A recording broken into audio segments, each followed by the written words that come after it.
All right, I'm chopping it up with Buck. I got my man Kevin Young. Hey, why? Woo! We go back. Kevin, I tell people all the time, they don't think I can run because I'm a big brother now, but I was big then, running with you cats in practice. This is the world record holder for how many years? 29, Right. almost 30 years in the 400-meter hurdles, and I'm out there practicing with you cats. And keeping up a little bit until y'all just decided to say, okay, I'm gonna turn it to another gear. Kevin Young, what's going I remember that. on? Hey, Buck, it's good to see you, man. It's been many years. We've been on the phone. We've been texting each other. This is like kind of the first time we interacted like Yeah, face to face in a long yeah. time. Yeah, yeah. You used to be out there. That was the beauty about the brothers back then at UCLA in the day. You guys weren't scared to come on out there and be yourselves, Oh, man. Even yeah. Well, the well, pressure to get. it was great because John Smith, your coach told Yeah. us, you guys want to be in it, and we had the guys that could run, but that's not running like Henry Thomas and Mike I Marsh, know, I Andy know, I Everett. know. I mean, there's so many of y'all. I can just keep naming all these guys. Steve Lewis. Steven, All yep. one thing I liked about it was the camaraderie that we had, and we would come watch y'all, and of course y'all would come watch us, and that was the Yep. beautiful thing when you could tell people, hey man, that's my homie, man. We hang out, we party together. If somebody gonna mess with them, they messing with us. You know what? That was actually the beauty of being, growing up in the 80s, man. In the mid 80s at UCLA. It was just like that.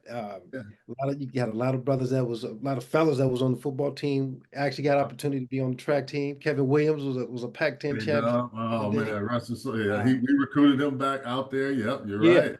Yeah. he did his thing. I mean, even Avery Anderson, who was the coach at UCLA for a number of years, he was out there running hurdles, had a good time. And other than the fact that they maybe if even if they didn't do track, they would come out there and train with us, Yeah, yeah, which yeah, was really cool. They'll come out there and yeah. do the drills, you know, all Well, that.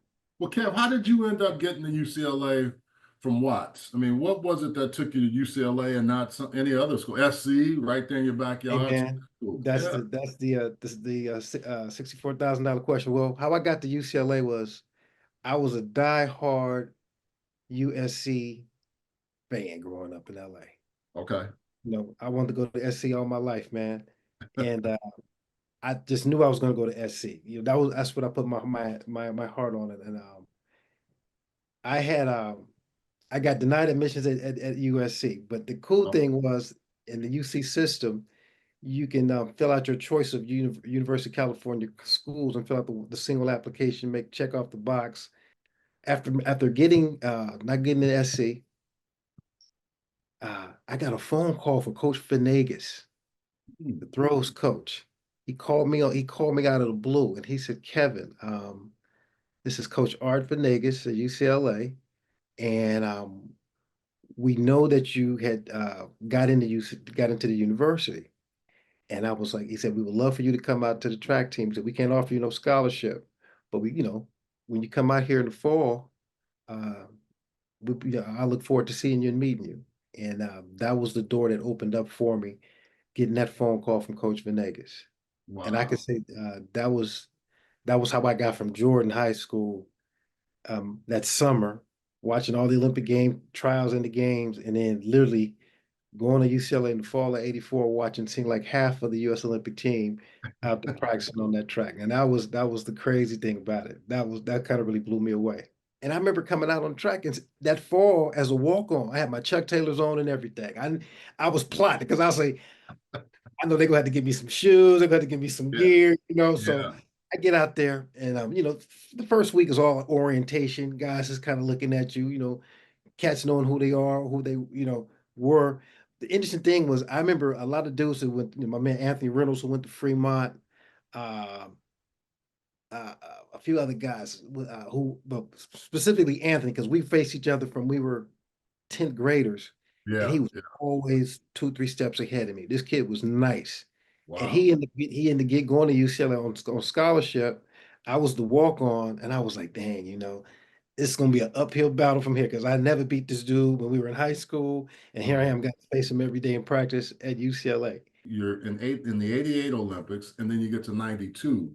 What was the difference between those two where you really started to accelerate and grow and become that, Right. world record holder? The interesting thing was it was just different things that was happening within those steps. I would say between say 88 and 92. One of the things I was being challenged with every day was having my particular approach to the hurdles. I was running up on the hurdles at 12 strides, Ah, thinking I should get there, trying to get there at 13. I'm trying to follow, the Edward Moses Bible, right? So I'm okay, trying to okay. coach, because think about when me and John got together at UCLA, he was a quarter miler coach. That was Yeah, it. I yeah, trained with the hurdlers.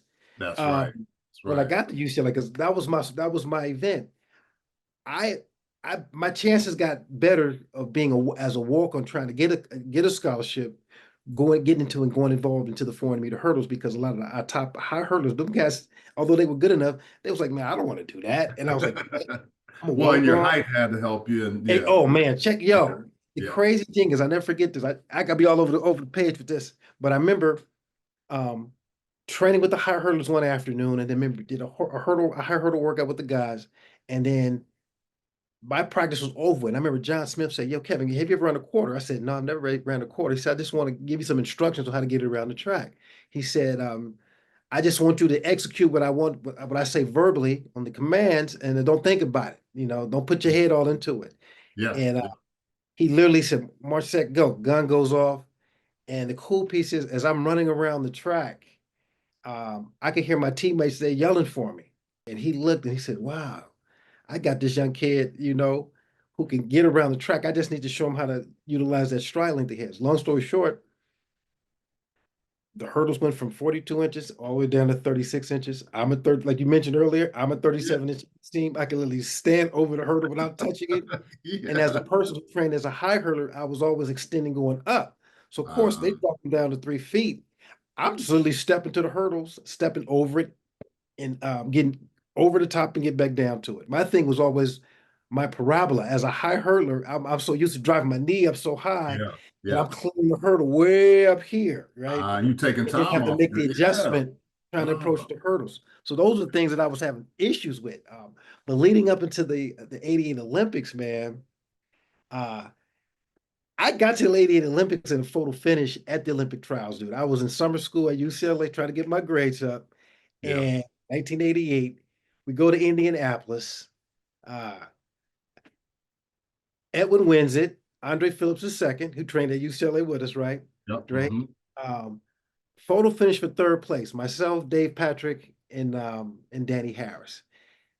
The announcer makes this announcement that our three 400-meter hurdlers who are going to the Seoul Olympic Games, Edwin Moses, Andre Phillips, and Dave Patrick.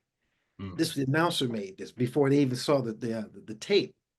I go to the control center on the backside of the stadium, right? And they go, when the cables is coming out, the semi, the half a semi that's up there. I go up there and I said, "Yo, I need to see some footage." I never forget this. I Uh-huh. go up there and they rewinded the footage and they slowed it up for me. And at that same time, the announcer was making the guy was making the announcement that I stand to correct myself. The three top finishers in the men's 400 hurdles represent Team America, USA, blah blah blah. Edward Moses, Andre Phillips, and Kevin Young. And the Wow. crazy thing was, I remember being in the booth, and I think Dave was in the field, had a little flag in his hand, and he was, Hmm. sitting around, rightfully thinking he made the team. And I ended up making the team. I literally had to get on the plane that night, get back to LA, because I had a 8:30 a.m. English class that I had to take that morning, that I think that Monday morning. Okay. And I'll never forget the cool piece was when I got there, the professor was like, so what did everybody do this weekend? How was everybody's day? Yeah, how was everybody's weekend? And I was like, sitting back, I said, well, I just made Team USA going to the Olympic Games. And my classmates like, you lying, get out of here with that boop, boop, boop, and, cursing me out. I said, no, actually I'm going to the Olympics in Wow. Seoul, South Korea. So that was so cool. Um, but the difference between that and the preparation in 92 is totally two different things. It was basically a mindset and a Hmm. predicament that which I needed to And run. you wrote, I remember you wrote it down that you wanted to Yeah, run yeah, under yeah. 40, under Yes. 46, right? Yeah. I'm in the What room made drawing on you, the wall. what made you do that, KY? What made you I'm think of always doodling, drawing. I got that? pictures that I've done behind me on the wall. Um, and I'll never forget. I was in the room, and I was literally drawing my eyes and my nose and my mouth with a little goofy smile on it. I had a pencil in my hand, so I had drawn that on the wall already. And then I said, well, let me put 4689 on the wall. So I'm writing it real small around the face. And then our suite mate in our Olympic housing was Jose Pereira. He's a 800-meter runner from Tennessee. So he Okay. come banging in the room, screaming like, "Hey, what you doing?" Right? So I jump, I'm like, "Yo, what's going on?" He says, "Yo, Kev, what you?" I said, I'm just writing 4689 on the wall." And he said, "Well, yo, kid, let me tell you something." I said, "What?" He said, "If you're gonna run that fast, man, you got to write it a lot bigger than that." And then it's like, yeah, Um, you're right. And then I got reasonable to them. I was like, okay, yeah, they're gonna whitewash the walls anyway once we yeah, get in yeah, here, yeah, yeah. all moving around. I said, yeah. So I literally around my face that I drawn on the wall, I started writing 4689 with the pencil, all on the wall. And I was like, okay, okay. So when I would just come in the room, I would just see that Mhm. each and every time, days prior to Yeah, the race, I would see that on yeah. the wall. I got my first world ranking in 1989, and I knew Uh-huh. that I had to run under 47 seconds. So that's where the 46 came from. So that was the number that I was writing on the wall at that time. You know, Yeah. the good thing is I actually went out there and ran faster than the time that I had on the Well, wall. that's what I was going to ask you. Yeah, yeah. When did you hit 4689? Because you did it before the Olympics. Oh, no, no, actually, no. I did it during the Olympics. I Okay, did that's right. I did it. That's right. Yeah, yeah, yeah. I did it At the during the Olympic, Olympics. Um, yeah. In the time trial, right? One of the early no, trials. Or this was is it no. track? Check this out. Let me break it down. Yeah, yeah, yeah. I had an idea that I was capable of doing it, and I think Uh, that's what you're referring to because on the practice track in the Olympics in the village, there's a track on the other side. that was in Barcelona, right? That was in Barcelona exactly before the final, like you were Yeah, saying. yeah, yeah, I'm yeah. out on the track, and I'm out there with John, and John says, "Cause you got this particular workout that you're gonna do." I said, "Well, cool." He said, "You're gonna run the first 200 without the hurdles, and you're gonna pick up hurdles 6 through 10 and finish Mhm. out. You're gonna run a complete quarter." John Smith, your coach, who's John Smith, legendary. Yep, yep, yep. legendary JS, right?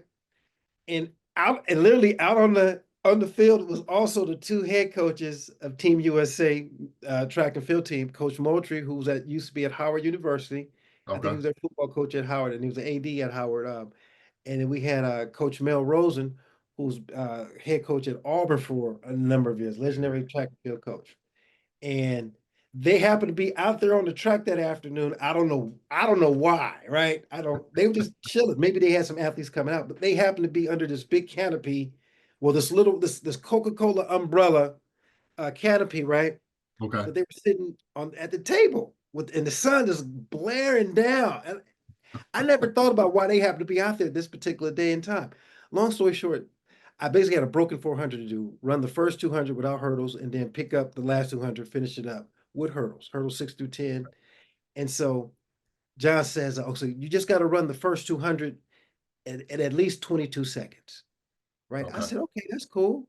And I knew because I know when in the course of the race, that first 200 is usually, at a minimum 21.7, 21.5. So for him to say just run at least 22 seconds, I'm good. Gave me a nice little grace period. Long Hmm. story short, I get to the first 200, finish up. Drift off into lane two to pick up hurdles 6 through 10, and I'm running. I clipped the ninth hurdle. I clipped the 10th hurdle with my knee, right? I clipped it Okay. and I bang it up bad. And it's like 46. The time it's like 46.86 or something like it's below the world record, right? And then so that was like the time in my head. I was like, wow, I know I'm capable of running the first 200 under 22 seconds because he gave me the splits, right? Hmm. I think it was 46.59. I think that's what it was. Hand time, right? Yeah, yeah.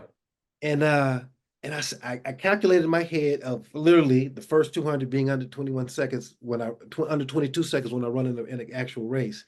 And then the fact that I hope to run a cleaner race and not bang up the last two hurdles. Yeah, And yeah. I was like, man, I can actually run under 47 seconds. So that was in my mind. And then I actually knew my step pattern that I wanted to go out there and do it. It was what, 20 to the first, and it was 20 to the first, 13, 13, 12, 12, 13, 13, 13, 13, 18 to the finish line, right? It's about 150, 151 steps. And I knew that in the hardest part of the hurdle race, and I see what the younger hurdlers are having to this day is controlling and maintaining the amount of speed that they generate between the second and the fifth hurdle. Why is that, Kay? Why is that such a hard thing to control 2 through 5? Because you want to get out and take the race out.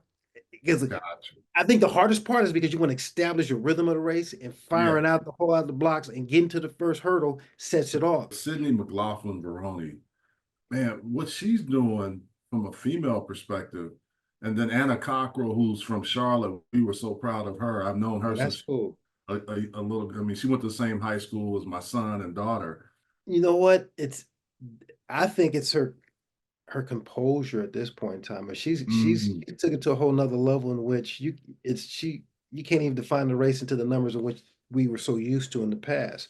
We Yeah, watched Farmer Patrick do her thing, Sally Gunnell do her thing, yeah, we watched Sharifa Barksdale do her thing, Latanya Sheffield, and a, a woman running 55 seconds, an athlete running 55 seconds, not regardless yeah. of whoever, man, woman, an athlete running 55 seconds in the hurdles is incredible.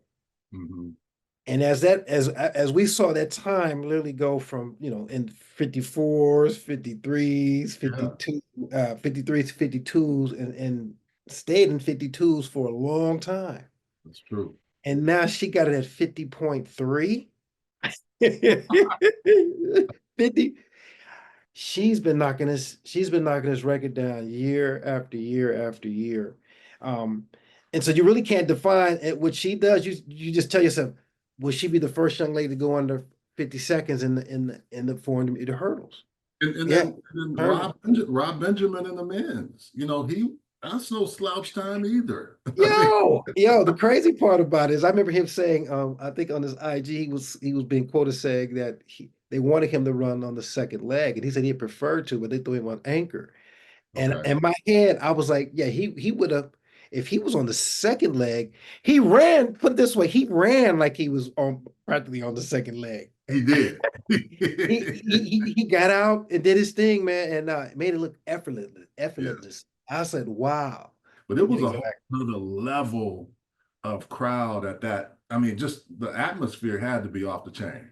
It was off the chain. It really was. They were there. They were there, and they were really bigging up their countrymen and women. They were firing them up. I seen their athletes go from you know hardly qualifying to the next heat, personal best qualifiers, top Yeah, national records.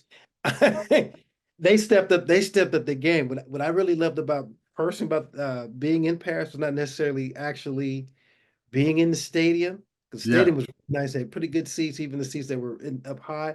yeah, But the atmosphere when you're in the city, it was really, really nice. They did a very good job of doing very well with the pedestrian traffic in there because I know yeah, Paris can be pretty wild with the vehicles and with the yeah, marathons that were going in there each at the end of the few ending days. But they had it the venues really marked off that as a pedestrian you can get on it.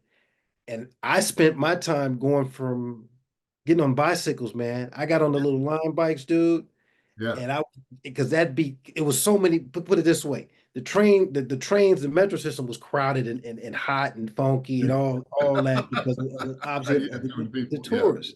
yeah, Um, yeah.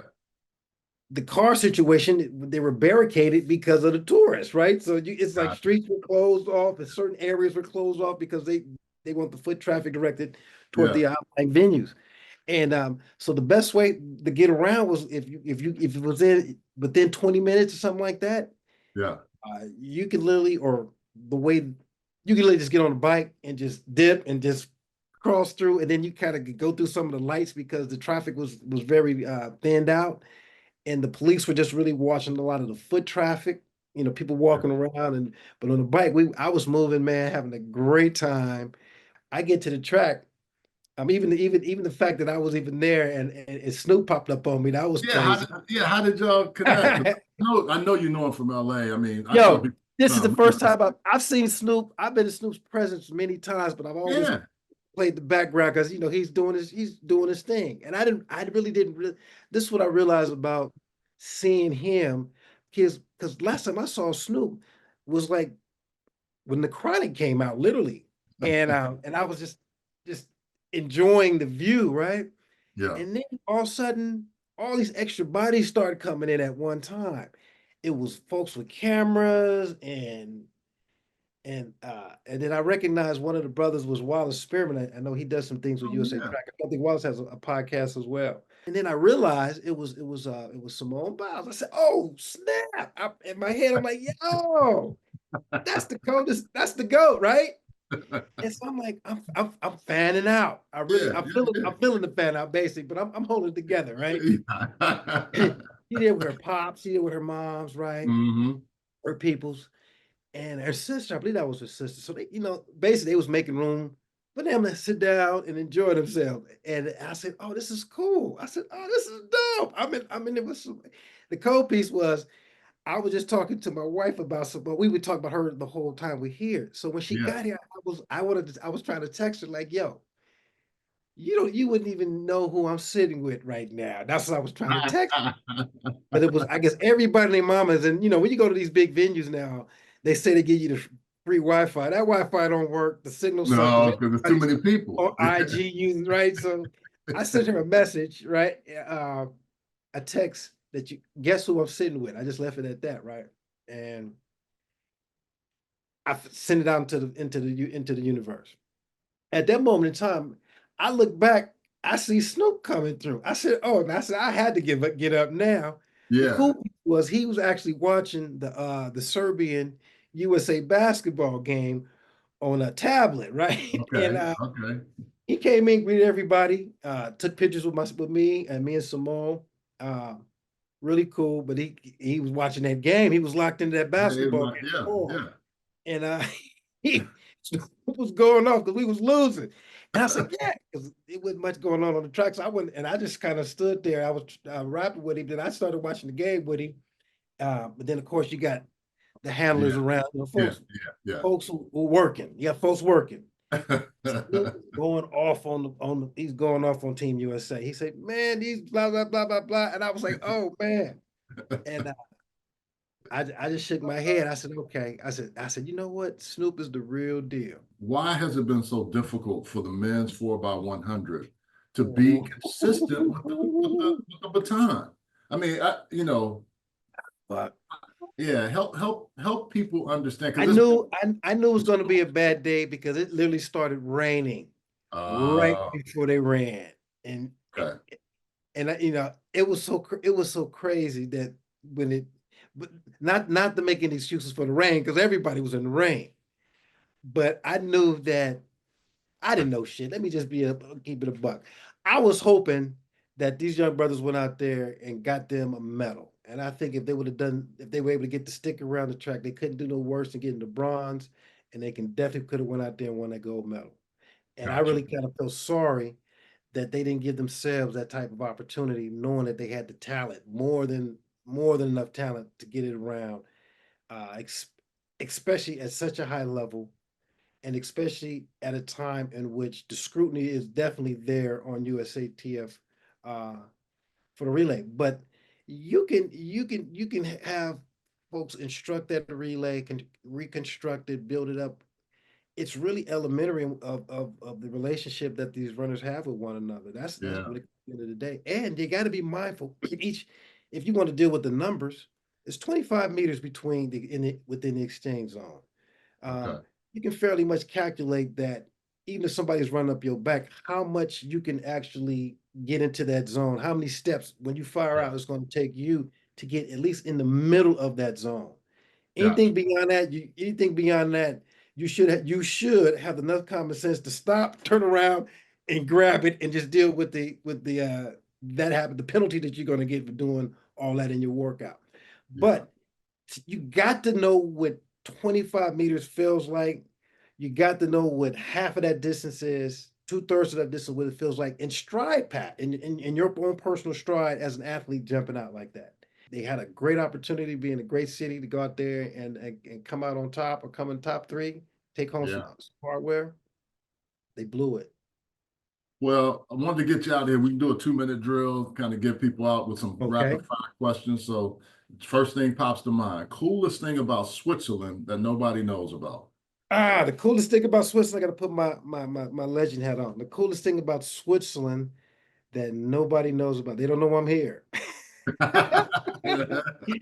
uh, you can get out and get really country. If Yeah, somebody like me who's from Watts and Compton area to go out and literally, I can go in the woods and walk around and literally yeah, pop up yeah. another village That's in another crazy. village, and that's what I love about it. If you were the Olympic commissioner for a day, what rule would you change back to what it was during your era? I think I changed the false start rule. I Ah, would I would give the field at least one false start. okay, I give the okay. field that one false start rule instead of anybody Yeah, moving and you get the yeah. tag, you get the cut. That's I that's go back to tough. that rule. I definitely do that. What advice do you give the young track athletes today? I have a bias because my bias is track and field. You got the different disciplines in it. Yeah, When my goal was to be this basketball wonder kid, that didn't work out for me at all. It took the disciplines of athletics and track and field for me to kind of yeah. figure out what I wanted to do. So Okay. I would say if you're gonna do track, try it all. Well, man, it's been so good having you on. Kevin Young, my man from UCLA, way back on the Chopping It Up with Buck show. Thanks, man. Yes, Appreciate hey Buck, I enjoyed this. We definitely got to do this again. it. Definitely got to Definitely. do.